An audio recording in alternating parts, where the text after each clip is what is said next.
Chapter 10, Art History. Seeing is believing, Jackson sighed. Artistic expression has become heavily censored, especially music and literature.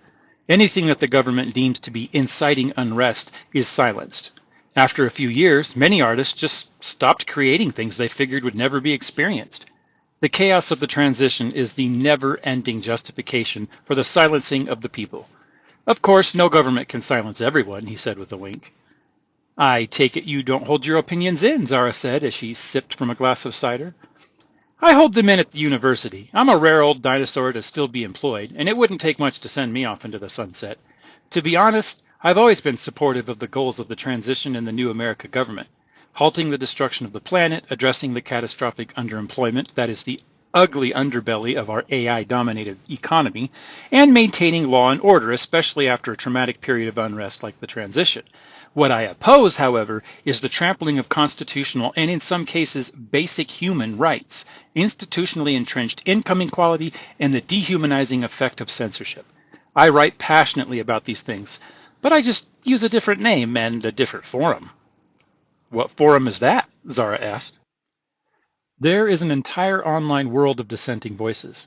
We have to keep moving, anonymously posting on random named and renamed blog sites that are routed through a dozen or so proxy servers, mostly in Africa and Asia.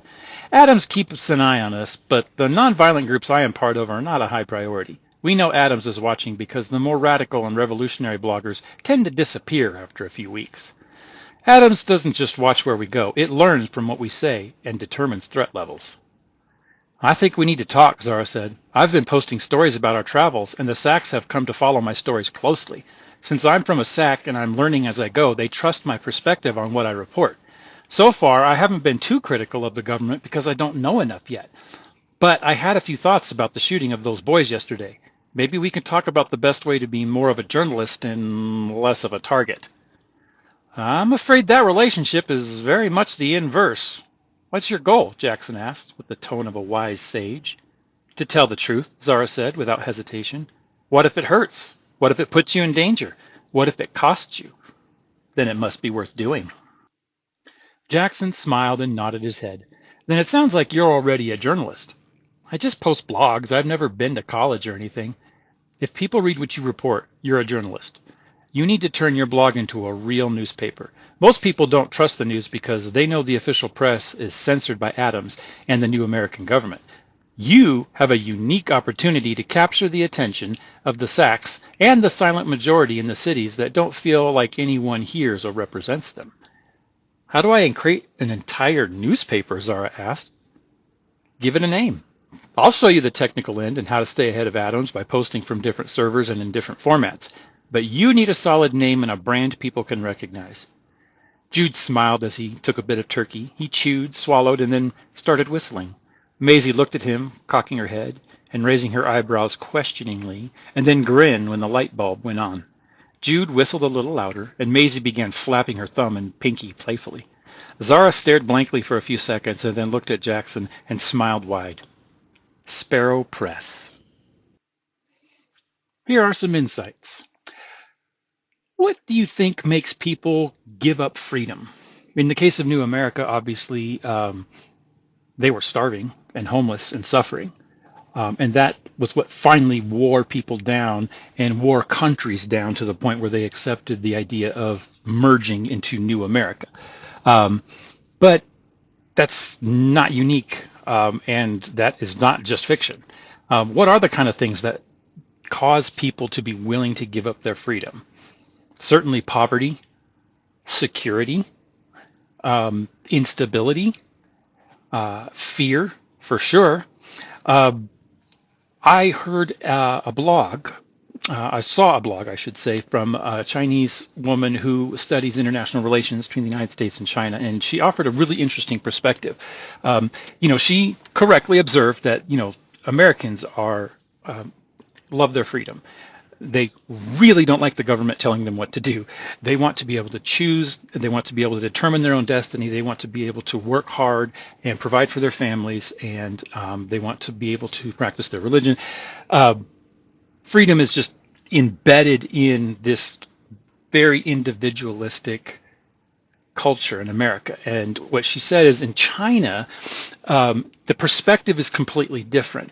What people feared was not being told what to do. What they feared more than anything was poverty. And when the communist government began making radical changes and started embracing these capitalist ideas, but on a state level, instead of allowing companies to, work for private profit, they would, as a state, invest in certain industries and get those industries going and start competing on a global scale.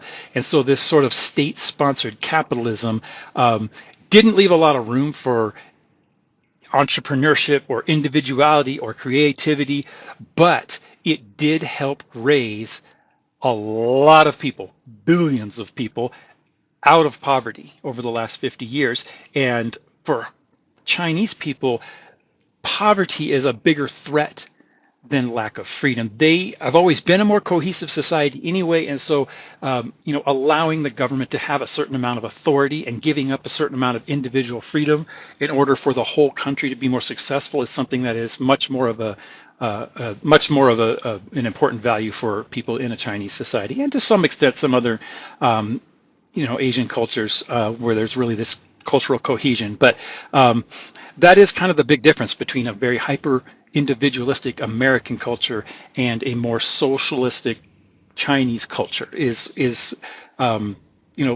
Prosperity is important, but prosperity for everybody versus me being able to determine my own path. Those are two different ways of looking at things. So in New America, what do we see? We see obviously desperation brought on initially by the AI revolution, and so we have people who are poor, we have people who are afraid, we have instability, we have conflict. And so as these things just grind people down, it kind of grinds down their will, and they are willing to give up some of these freedoms in order to get some provision, food and housing, in order to get some protection, in order to get some more stability. And so in this transition from America, well, really North America, Canada, United States, and Mexico, to New America, people have given up freedoms, except for the people who went to the sacks. Of course, they were the ones who, the holdouts, the ones that said, absolutely not, we will not give up our freedoms. And so now we're in a situation where we have a New America where, yes, there's stability. Yes, there is, there's less outright suffering, but at the same time, there's not as much individual freedom. And it's creeping in ways like clamping down on artistic expression. And speaking of artistic expression, why is that something that repressive governments tend to censor? What is it about art that kind of makes repressive governments uncomfortable? What is it about art that makes them feel like they don't have control? That's something to think about. We're going to kind of run into that. That's actually going to come into play very much in this story. So anyway, that's the end of part one. In part two, we are going to continue our journey, and we're going to see the Sparrow Press start to make an impact, and we're going to see the Sparrows themselves, as Jude, Maisie, and Zara have come to be known. We're going to see them starting to make a big impact, and maybe a bigger impact than they thought. Their goal is to get to Callum, but they're starting something that is going to be bigger than them, bigger than Callum, bigger than I think they could have even imagined.